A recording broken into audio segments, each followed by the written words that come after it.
O ikaw, Martin Romualdez, makinig ka. Balita ko ikaw daw kinukonsidera ng bangag na administrasyong to na kuning VP kapag napa-impeach nila si VP Sara, kapag nagtagumpay ang kanilang mga demonyong plano. Alam mo, Martin Romualdez, kung ako sa'yo, fokusan mo muna yung mga ibinabatong issue sa'yo. Parang hayahay na kasi ang buhay mo ngayon eh.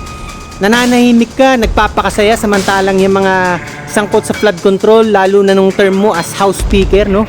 Yung mga nagnakaw ng bilyones sa kaban ng bayan, hindi pa rin nakukulong, hindi pa rin napapanagot. Pinag-iinitan nyo yung mga kakampi ni VP Sara eh. Pero pag-usapan natin tong balak nilang gawing VP ka daw, no? Alam namin yan na pwede yan dahil under Article 7, Section 9 ng 1987 Constitution, kung mawala o matanggal sa pwesto ang kasalukuyang VP na si VP Sara dahil sa impeachment, no?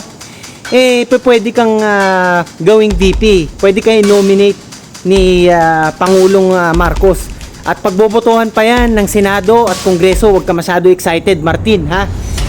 Hindi pa pwedeng maging VP ka nang hindi ka nanalo both sa Congress at Senado. May botohan yan. Kapag nanalo ka sa Kongreso lang at sa Senado natalo ka, hindi ka magiging VP.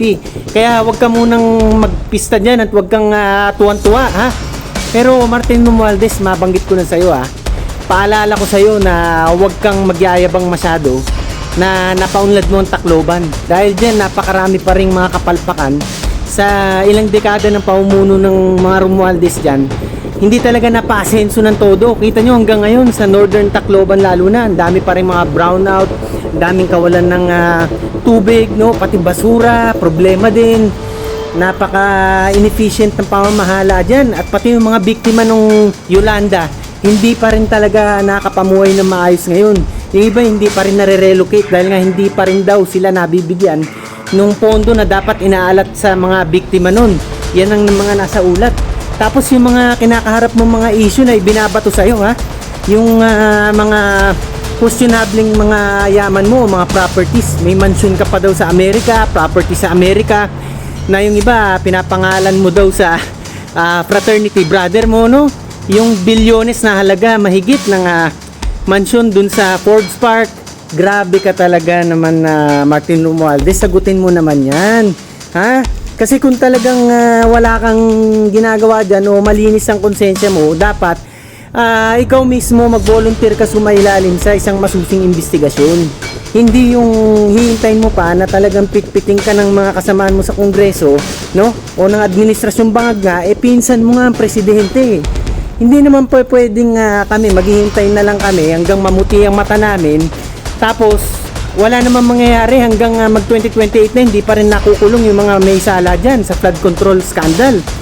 Martin Romualdez, panawagan namin bago mo pag-usapan yung mga pa-VP na yan, yung gusto nila ikaw gawing VP kapag ka na-impeach nga daw si VP Sara, no?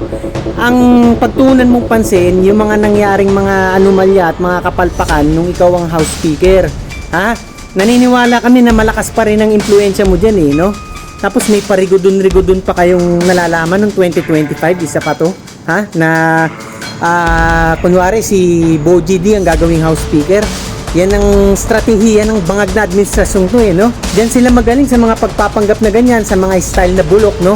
Para kunwari hindi maging obvious at hindi sila pagginitan. Dahil nung panahon yun, 2025, sumisingaw na talaga ang flood control scandal nun. Kaya wag nyo kaming totolonggisin, yan ang ulitin ko, ha? Martin Romualdez, makinig ka sana, makaabot sana sa ito. At kailangan maging accountable ang mga may sala talaga dyan sa Kamara. Ikaw bilang isang kongresista hanggang ngayon, ha? Solusyonan mo yan.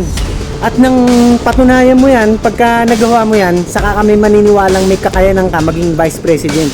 At ayusin mo muna ang lugar mo dun sa Tacloban bago ka rin tumanggap ng mga ganyang mga klase na mga ideas galing sa bangag na administrasyong to, ha?